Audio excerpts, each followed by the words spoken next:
What is going on, you guys? Welcome back to another video here on the channel. I hope you're having an amazing day so far. Today, guys, we're going to be talking about some essentials you need to know for Fallout 76. So, guys, what I mean by essentials is these are tips that you need to know, but it's not the be-all, end-all. So this isn't going to be your complete player's guide for brand new players on Fallout 76. This is basically just some tips that you're going to benefit from knowing on the game. With that being said, guys, let's waste no time. Let's jump right into this list. So Fallout 76 has gotten a bad rep for microtransactions in the Atomic Shop. Although there are items in the Atomic Shop that do provide resources or give players an advantage in certain scenarios, you don't have to spend money to win in this game.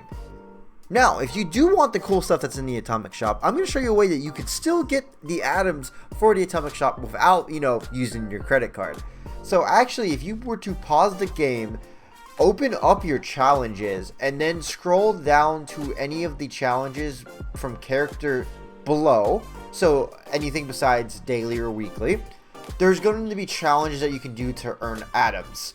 These atoms are actually the in-game currency that you would have to spend actual money to achieve to buy the things in the Atomic Shop. And although some of the challenges are a stretch to earn the amount of atoms you would need to purchase like an entire bundle, it's doable. So if you want to grind for these, you definitely can. For example, the craft or scrapped power armor, if I wanted to, I could just build a ton of Raider power armor with the little resources it requires and scrap 76 of them. If you have super duper, it will dupe them and actually allow you to get that faster. That's 80 atoms there for free. There are hundreds of these challenges to actually do and complete. As you can see, I've completed a lot of them through my time playing the game. There should be enough to where you can actually obtain the skins you want. Now, it will be a grind, and it's not going to be something where you can just log on and complete a bunch of them and have tons of money in the Atomic Shop, but there are some that are easier to get, like the join a group is one of them. Yeah, join a group, make a friend, revive a player, use photo mode. Those three alone just got you 30 atoms, and you're on your way to the bundle. Yes, you have to do a lot more challenges, but at least you're a little bit of the way there. So in Fallout 76, V.A.T.S is extremely useful. Not only does it help you with aiming, but it's also going to help you to find enemies that are in hard places to see. So as you can see here, it looks like from a distance, that Protectron would be blended right in. V.A.T.S was able to point him out, and I can actually see him from quite a far distance before he even sees me. And I'm actually able to take a shot at him and to see if it hits him. I missed, but that's fine because this is a very low accuracy weapon. Because I got the drop on him, I technically could have killed him right there, but I didn't have the drop on him because I missed completely. But you get the point. V.A.T.S is very good for finding enemies, not only to aim, but finding enemies in general, so you're never surprised when one comes around the corner that you didn't see from a mile away. So you probably always hear me say in my other videos to join a team. It's very important to join a team in this game, but it's also important to understand the buffs that each team will give you. Joining a random team could actually hurt you if you're not sure what you're joining. So if you go to create a new team, you're going to see 6 different types of team. Just know there's a 7th one coming soon, but we'll touch on that another time. There's going to be the Expeditions team, the Roleplay team, Events, Daily Ops, Casual, and Exploration. Each one is going to give you a different buff depending on the amount of people on your team. So each one will give you a +4 buff if you have 4 people on your team who have built the connection or that bond. That's what that blue bar is going to be next to their names when they join your team. So for the Expeditions, you're going to get bonus XP for Expeditions. Roleplay is going to give you bonus Charisma.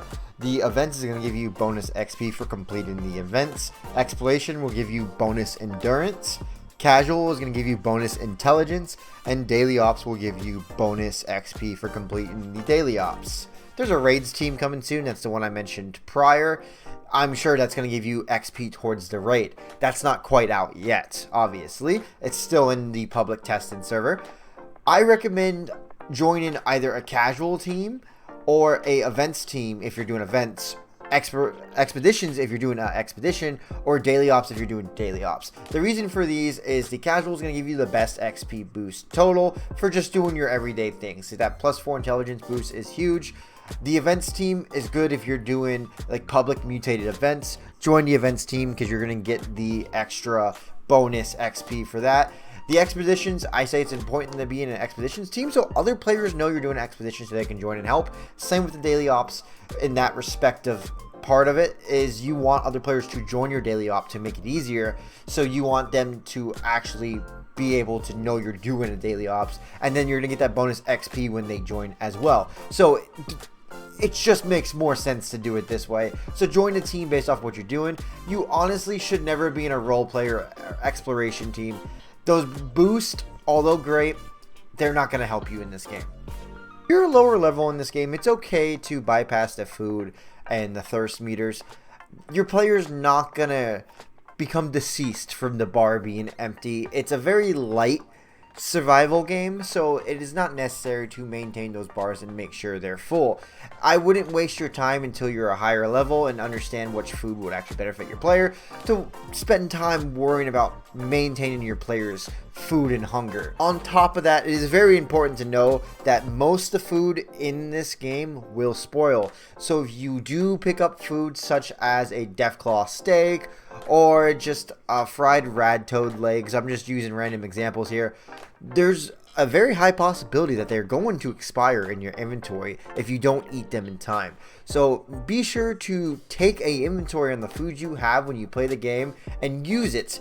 Don't just let it go to waste. It's going to end up just becoming spoiled meat or spoiled vegetables, and it's just going to get turned into fertilizer. So I recommend not worrying about your food bar, but so I recommend just, if you get food, probably eat it. Once you understand the buffs, you're kind of be able to balance what you should save, what you should keep, what you should move on. But I wouldn't worry too much about that very early in the game. If you're a newer player or you're just kind of needing some help on the caps because you've just spent all your caps and you're not able to fast travel, I don't recommend fast travel into locations. There's tons of locations, but like I'm right outside of Vault 76 right now. If I wanted to fast travel all the way down to the Sundew Grove, it's going to cost me 62 caps. That might not seem a lot for someone like me who has 21,000 caps currently at the time of recording this video, but if you're new and just starting out in the game, that's a lot of caps. I recommend fast traveling to a teammate's camp or a teammate. As you can see, I have a teammate here in Watoga. I can actually fast travel to him for free, and I'll actually hike over there. Or there's a survival tent right here, so I can actually fast travel to my teammate's survival tent for free as well, and then just walk over there. I highly recommend doing this. I don't recommend actually using caps to fast travel unless you are considered rich in this game. You can also use your teammates' camps. So joining a team to fast travel is, in my opinion, something you should be doing when you're a lower level. Like for example, if I wanted to get to West Tech and there's this guy's camp, I can actually just go and see if he's on a team. And if he is, I'll join his team so I can fast travel there for free.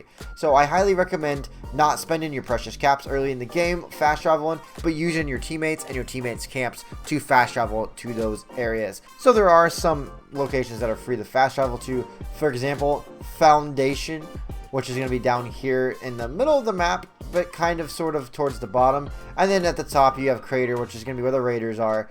So there are some more free areas you can fast travel to. That's just 2 of them, so there are more than that. Let's say you're running low on chems and you need to heal. Let's take a look at my HP bar down at the bottom. As you can see, I do have a sliver of health missing. But let's say I'm out of stem packs and I don't have any food to heal or anything like that. One way that you can heal is you can simply just find a bed. Right here I have a cot in my survival tent. I'm going to lie down on the cot and we're going to give it about 10 seconds and watch my health. As my character is resting in the bed, you can see I am regenerating health. So that's right, you do not need any healing supplies to actually heal in this game. You can actually just find a cozy bed to lay in and you actually regenerate health. And if you're actually laying in the bed for around 10 seconds, you're going to get a well-rested buff, which is going to give you a little bit of an XP buff. Moving on, so this is one that you've probably heard in a lot of videos before, but the location has changed for it, so I'm bringing it back up. We're going to talk about backpacks. Backpacks in this game are really going to help you when it comes to your carry weight. So one thing you should know, to get your first backpack, you're going to come over here right by the Wayward. You're going to walk right across the street to the Overseer's camp. That's what this little campsite is going to be right here. And in this chest right here, this Overseer's Cache, you're going to find your small backpack plans. You're going to then come over here to the armor station, and you're going to craft your small backpack. Now, one thing you should make sure you do is every 10 levels, you should be leveling up your backpack. If you don't do this, you're kind of missing out on your backpack. So every 10 levels, level up your backpack. It's very important. As you can see, mine's level 50, which is the cap, and it adds plus 60 carry weight to mine on top of the mod that I have on it that reduces chem weight by 90%. So although your small backpack isn't going to add that much carry weight, every 10 levels, make sure you come back and upgrade it. It's not going to cost a lot of materials, and you're probably going to have them in your inventory anyways. Definitely make sure to come back and do that. Make sure you stop here anyways to get your first backpack, and then we'll move on to the big backpack once you are ready for it, because you do have to jump through a lot of hoops for that. Is it worth it? In my opinion, yes, but the small backpack will hold you over until you're ready to actually get the large backpack.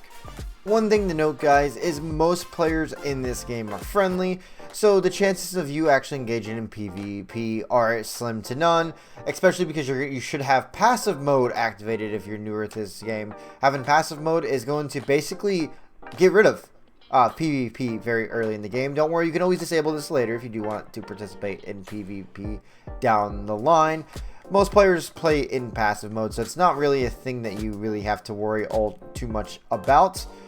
Just know that if a higher level player is shooting at the ground or firing at your feet, they are probably trying to give you something. I would definitely follow them and see what they want. Now, when I say most players are nice in this game, I'm talking about 95% of the Fallout community. There's always one or two of them that are trying to ruin your day. It's very rare I come across them in this game, though, which is very nice.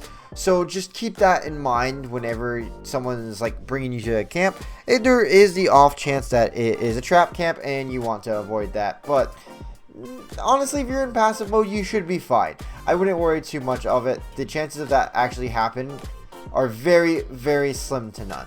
For example, I have a buddy who just started playing this game a few days ago. I was playing with him. It's like his first ever playthrough, and he ran into some level thousands, way higher level than me. And the first thing he did was hide.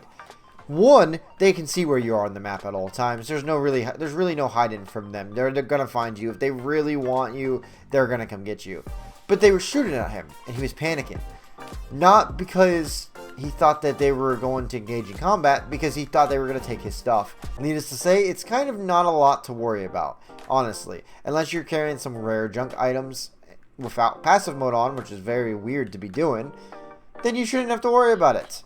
They're just trying to help. It turns out they were trying to give him a ton of ammo, and they actually sent him a message to see what weapon he was using so they can send ammo for that gun. But he didn't actually check his messages in time to actually see that, so he actually never got the ammo from them. But it's fine because I gave him the ammo for the weapon anyways. Alright, there's one more essential I need to touch on, guys, and that's for Fallout 76. You need to ignore any of the feedback from early 2023 or older. It is a completely different game now. A lot of the bugs have been fixed, although it is still a buggy game. Don't get me wrong. This isn't me trying to say it's a diamond. It's a completely different game from what it was at launch. Trust me, I came back to the game. I found this game unplayable at one point, and I came back to the game, and now I play the game almost every day. I highly recommend giving it a second chance or giving it a first time playthrough if you haven't played it yet. Now, if you're watching this and you're confused because all you hear is hate about this game, I promise you this game has a very passionate community and it actually plays pretty fun. It's a game that, yes, if you played it at launch, I promise you there was nothing to do. It was boring, it was buggy, at times it wouldn't work. Now there's tons to do, there's actual quest lines, there's NPCs in the game. Hard to believe we didn't have that on launch. Incredible to think that. There are some more dynamic locations you can visit. The map is beautiful. They are expanding, and there's more huge updates coming to the game as well. So the game still has quite a bit of life cycle left in the tank. I recommend checking it out. If you haven't played the game yet, or you're returning to the game based off of this, leave a comment. I want to know what your experience is. Tell me how you really feel about the game currently. I'm curious to know. With that being said, guys, these are just some essential tips to get you through.